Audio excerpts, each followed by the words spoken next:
প্রায় কসমেটিক আনার জন্য ইন্ডিয়া যায়। 1.5-2 বছর ভিসা বন্ধ থাকার কারণে উনি যেতে পারে না।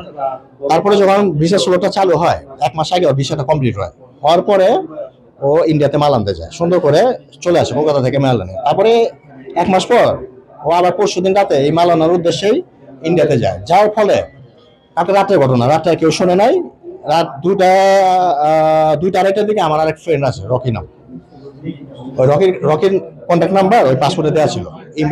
ইন্ডিয়ান হাই কমিশন থেকে ফোন আসে যে বাবু বাবু নামে কাউকে চিনেন?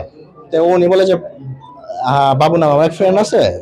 তো বললো যে এরকম অ্যাক্সিডেন্ট করছে, ছবি পাঠালে কি শনাক্ত করতে পারবেন? তো বললো যে পাঠান। তো ছবি পাঠানোর পর সাথে সাথে আমরা শনাক্ত করতে সম্মত হই যে উনি বাবু। আর আমাদের যেটা মনে হয়েছে যে আগুনটা লাগার ফলে ধোয়ার কারণে সম্ভবত মারা গেছে, ছবিটা দেখে যতটুকু মারা গেছে। 11টা 12টা পর্যন্ত সবার সাথে নর্মালি যোগাযোগ ছিল, তারপর থেকে আর কেউ আর হয়তো জানে। ও যেদিনকে যায় ইন্ডিয়াতে তখন রাত 9:30 বাজে। ও আমার সাথে বসা ছিল আমার দোকানে, আমার নিজস্ব দোকান আছে। ও কাছে তুই কিছু আনবি কিনা, আমি এখন কিছু আনাবো না, পরে আনিস। পরে ও আমার তোর সম্পর্ক নিয়ে শুনি। তারপর ওরা আমি মিনিট আগা দিই, ওর বলে কাটতে সময় রাত 10টায়। ওর 10টার সময় আমার ফোন দেয়, আমি এখন গাড়ি চলে যাবো, কিছু লাগলে বল, আপনার কিছু লাগবে পরে আনামুনি। তারপরে তো কালকে রাত্রে ওর একটি মেসেজ হয়, কেনার করতেছি পরে ফোন দেবুনি। পরে রাত্রে ফোন দিয়ে বলে মেসেজ রাত্রে কথা হয়। পরে তখন বাজে 11:30। পরে বললো অনেক ক্লান্ত, আমি ঘুমাইছি, তো কালকে ফোন দেবো। এই পর্যন্ত কথা হয়, তারপর আর কথা হয় না। শেষ করে যাদের সাথে সেটাই বলছে টায়ার্ড, আমি এখন ঘুমাসুন, সকাল তার মেসেজ দেবুনি। আচ্ছা ঠিক আছে। পরে তারপর তার কোনো কথা হয় নাই। পরে আমাদের ফ্রেন্ড ফোন দিল, এরকম বাবু ঘটনা। এরপরে আমি তো শুনি নাই।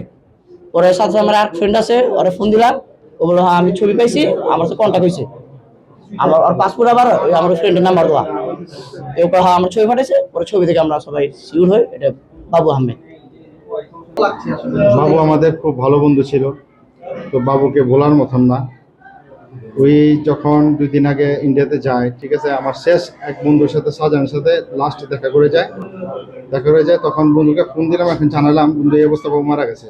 তো খুব আফসোস করলো, আমাদের খুব কাছের বন্ধু ছিল। এটা আমরা মেনে নিতে পারতেছি না। তো সবাই একই অবস্থা। এটা বাবুর ছোট ছেলে, ঠিক আছে, বাবুর ছোট ছেলে। ওর বয়স হলো 5 বছর, 2 সন্তান, একটা মেয়ে, বড় মেয়ে, আর ওটা ছোট ছেলে।